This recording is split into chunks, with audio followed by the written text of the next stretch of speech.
Mi esposo me dejó hace 3 años sin decir una palabra cuando descubrió que lo engañé. Nunca obtuve ningún cierre y hoy descubrí que ya está casado y tiene un bebé en camino. Tengo 35 años y soy consciente de mis errores. Sé que lo arruiné. Él tiene 36 y tuvimos algo hermoso. Él sigue siendo el amor de mi vida. Estuvimos juntos 10 años. 2 de novios, 8 casados. Cometí un gran error y lo engañé. Fue solo una vez. Solo una maldita vez. De alguna manera se enteró. Joe-san nunca supe cómo. Porque no he podido hablar con él desde entonces, pero supongo que encontró algo en mi teléfono. Llegué a casa esa tarde como de costumbre y todo se sentía extraño. La casa simplemente se sentía más vacía y rápidamente me di cuenta de que sus cosas habían desaparecido. Entré en pánico y comencé a llamarlo una y otra vez, pero su teléfono ni siquiera sonaba. Entonces noté algunos papeles en la mesa. Me estaba divorciando y debajo de los papeles del divorcio había una nota que decía: esto es lo que haces con los infieles. Eso fue lo último que recibí de él en los últimos 3 años. Llamé a la información de contacto de su abogado, quien ha sido el único puente entre nosotros, pero solo me dijo que era su representante legal y que no quería verme. Lloré, me enojé, pero al final, su abogado solo me dijo que sería mejor si contrataba mi propio abogado. Pero no quise hacerlo. Me negué absolutamente a aceptar que 10 años de relación terminarían así. Sé que fallé, pero siempre quise arreglarlo. Sé que si él me diera la oportunidad, podría hacer que ese chico dulce y especial que conocí hace más de 10 años se enamorara de mí otra vez. Sé que puedo lograr que me perdone. Después de todo, muchas parejas pasan por cosas similares y lo superan. ¿Por qué no podemos ser una pareja más en esa estadística? ¿Por qué después de 8 años de matrimonio me desechan como basura por un error? No merezco tanta indiferencia. No he podido verlo, ni siquiera escuchar su voz en 2 años. 2 años sin poder ver o hablar con la persona que más amas es un castigo demasiado grande. La situación me ha destruido emocional, mental y hasta físicamente. Terminé consumiendo una cantidad insalubre de alcohol, semanas apenas comiendo sin dormir. Fui un zombi durante meses. Solo funcionaba en automático. Quería morir, pero no podía dejarme morir porque siempre me aferré a la esperanza de que él volvería. Mi terapeuta dice que es muy difícil cuando no puedes cerrar un ciclo en una relación porque tu mente no puede procesar que la relación ha terminado. Así que siempre estás pensando que esa persona tocará la puerta, que despertarás de un sueño y ellos estarán allí a tu lado. El divorcio se finalizó hace más de 1 año y seré honesta, no lo hice fácil. No quería divorciarme y aún no entiendo cómo pudimos divorciarnos. Pedí terapia de pareja, pero él se negó. Sé por mi abogado que su abogado le aconsejó que fuera al menos 1 o 2 veces, pero se negó. Tardó bastante, pero finalmente el divorcio ocurrió. Ni siquiera puedo describir el sentimiento que sentí y aún siento Joe-san, como si me hubieran arrancado un pedazo de mí. Sé que lo herí, sé que fallé. Creo que todos merecemos una segunda oportunidad. Cuando no pude soportar más el dolor, decidí comenzar terapia. Mi terapeuta no me da consejos para recuperarlo, solo se enfoca en que siga adelante con mi vida, animándome a conocer nuevas personas y salir en citas. Pero no quiero hacerlo. En este punto, ya ni siquiera me interesa el acto físico de amar. Hace unos días, algo sucedió que me destrozó por completo. Estaba tomando unas cervezas con mi amiga en mi casa. Llamémosla Nikki. Ambas estábamos bastante borrachas y comencé a hablar de mi esposo. Ella: me deberías esforzarte más en superarlo. Él ya te superó y es feliz teniendo una vida lejos de ti. Deberías hacer lo mismo. No puedes vivir en esta autocompasión toda tu vida.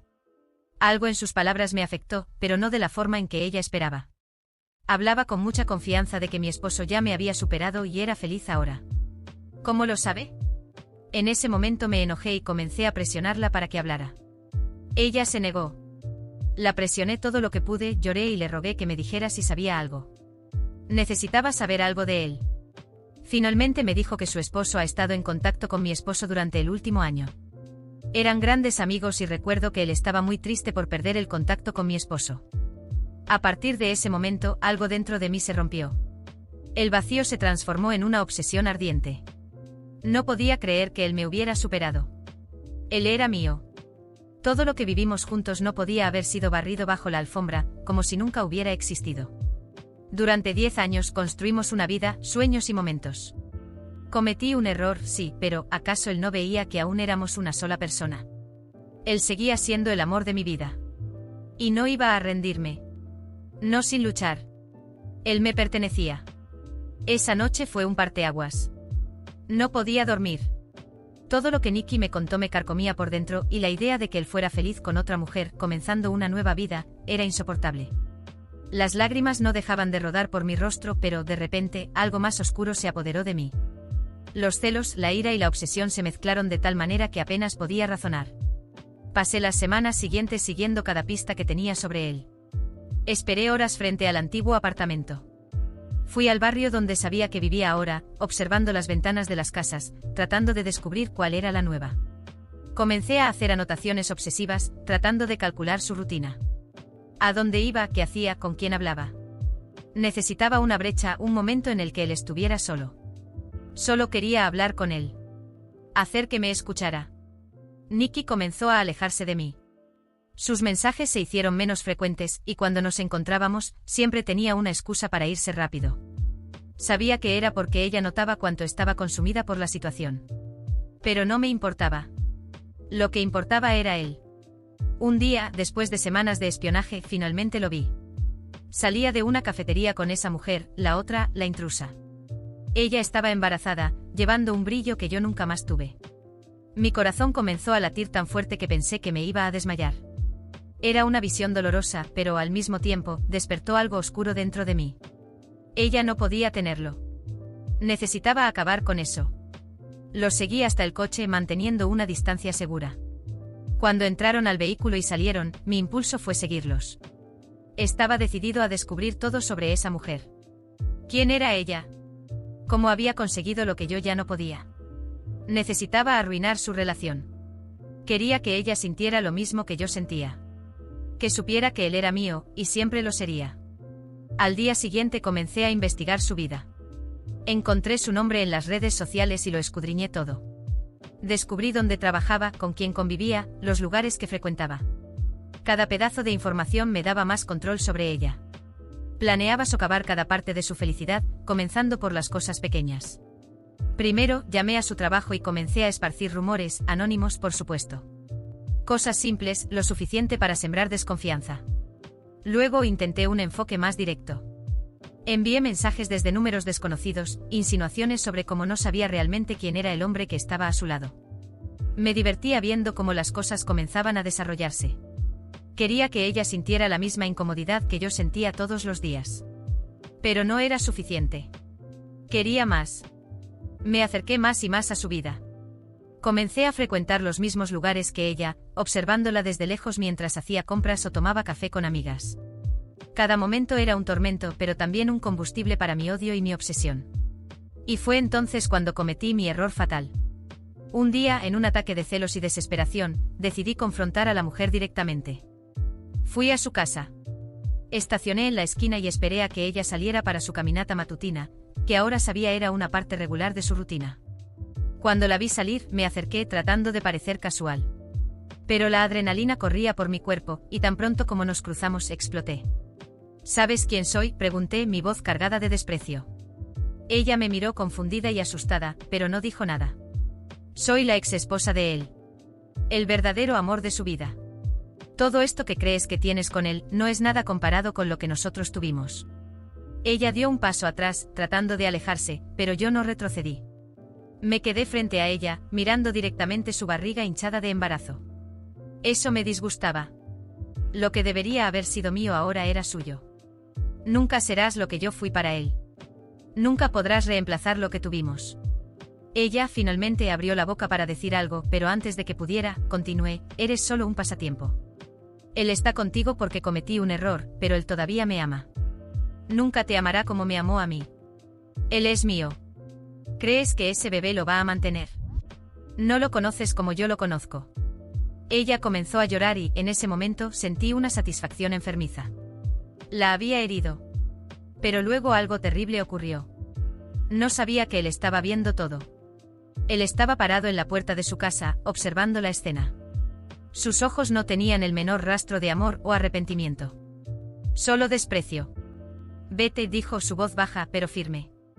Nunca más quiero verte cerca de mi esposa, mi casa o mi familia.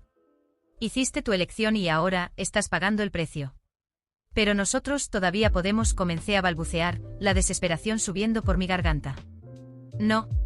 Se acabó. Para siempre. Después del enfrentamiento frente a su casa, la situación comenzó a agravarse. Estaba tan obsesionada con revertir las cosas, con recuperar lo que era mío, que comencé a actuar con una desesperanza ciega. Pero la verdad es que las cosas solo se complicaron más. Unas semanas después recibí una carta de su abogado, informándome que él había solicitado una medida de protección contra mí. Al principio quedé en shock. ¿Cómo era posible? No estaba haciendo nada más que luchar por mi amor, por mi relación. Creía que solo intentaba corregir un error y salvar algo precioso. Y ahora estaba siendo tratada como una amenaza. El hecho de que él hubiera recurrido a medidas legales contra mí me hizo sentir aún más injustamente tratada. ¿Cómo podía ser tan insensible? La medida de protección no era solo un documento formal, significaba que no podía acercarme a él, a su esposa, ni a ningún lugar que frecuentaran. En mi mente eso era un ataque, un intento de silenciarme, de expulsarme completamente de su vida. No podía entender por qué él no podía ver que solo estaba intentando arreglar las cosas. Mientras tanto, los rumores sobre su matrimonio comenzaron a circular. Supe que estaban planeando una ceremonia, una celebración de un nuevo comienzo para ellos. La idea de que él estaba a punto de casarse y yo estaba siendo excluida de manera tan definitiva me dio una sensación de urgencia. Tenía que hacer algo. Tenía que demostrarle que todavía éramos hechos el uno para el otro, que nuestro amor no había sido en vano. Entonces tomé una decisión desesperada: iría a la ceremonia. Sabía que eso violaba la medida de protección, pero la sensación de injusticia y la necesidad de probar que él aún me amaba eran más fuertes que cualquier miedo a las consecuencias. Necesitaba ver con mis propios ojos y tratar de hablar con él, intentar convencerlo de que lo que hice fue un error aislado y que aún podía perdonarme. El día de la boda, usé un vestido sencillo, no quería llamar demasiado la atención. Estaba allí para hablar con él, no para causar un escándalo. Llegué al lugar de la ceremonia con anticipación y logré esconderme entre las flores y arbustos que decoraban el lugar. Esperé pacientemente, mi mente corriendo con todas las posibles palabras que le diría. Finalmente, cuando comenzó la ceremonia, me acerqué al lugar. Lo vi allí en el altar, al lado de la mujer que tanto odiaba. La sonrisa en su rostro era como una cuchilla fría en mi corazón. Estaban a punto de sellar su destino juntos, y no podía permitir que eso sucediera sin intentar mi última carta. Cuando el juez estaba a punto de comenzar los votos, levanté la mano y grité: «Deténganse. Por favor, deténganse. Él no puede hacer esto. Sé que todavía me ama». La ceremonia se detuvo de inmediato, y todas las miradas se volvieron hacia mí. La gente comenzó a susurrar y a moverse, claramente incómoda con la situación. Mi exmarido me miró con una expresión de ira y desprecio. «No deberías estar aquí», dijo, su voz cargada de frialdad. «Estás violando una orden de protección. Lárgate antes de que llame a la policía». Continué rogando, tratando de explicar que todo lo que hice fue por amor. Quería gritar que él no entendía, que necesitaba darme una oportunidad. Pero la mujer, ahora claramente emocionada y perturbada, comenzó a llorar y le pidió a él que controlara la situación. Con la seguridad del lugar acercándose y el ambiente volviéndose cada vez más tenso, me vi obligada a salir. Fui escoltada hasta la salida bajo la vigilancia de los guardias, y la mirada de él mientras me sacaban fue la más dolorosa de todas. Sentía que estaba luchando por algo que era mío, pero nadie parecía entender. Aún creía que lo que hacía era normal. Era una batalla por lo que amaba, y ellos me estaban impidiendo. Después de ser expulsada del lugar, volví a casa, más devastada que nunca, pero con una sensación de injusticia persistente. Aún no creía que había hecho algo malo. Solo estaba luchando por mi amor, por mi relación, por mi felicidad. Decidí escribir un post en un foro pidiendo la opinión de los lectores sobre lo que hice. Necesitaba saber si realmente había cometido un error o si simplemente no estaba siendo comprendida. Sé que muchos de ustedes me juzgarán, pero realmente necesito ayuda. Fui a una boda en la que no debía estar y violé una medida de protección, solo porque todavía amo a mi exmarido y siento que debería tener una oportunidad de arreglar las cosas. Fue una decisión desesperada, pero quería saber si alguien aquí cree que realmente me equivoqué. Estoy perdida y no sé si lo que hice fue correcto o incorrecto. ¿Alguna opinión? Publiqué el mensaje con la esperanza de que alguien pudiera entender el dolor que estaba pasando. Y mientras esperaba las respuestas, sentía una mezcla de arrepentimiento y certeza de que, de alguna manera, solo estaba tratando de corregir un error que me costó el amor de mi vida. ¿Ustedes que están escuchando este relato creen que hice lo correcto?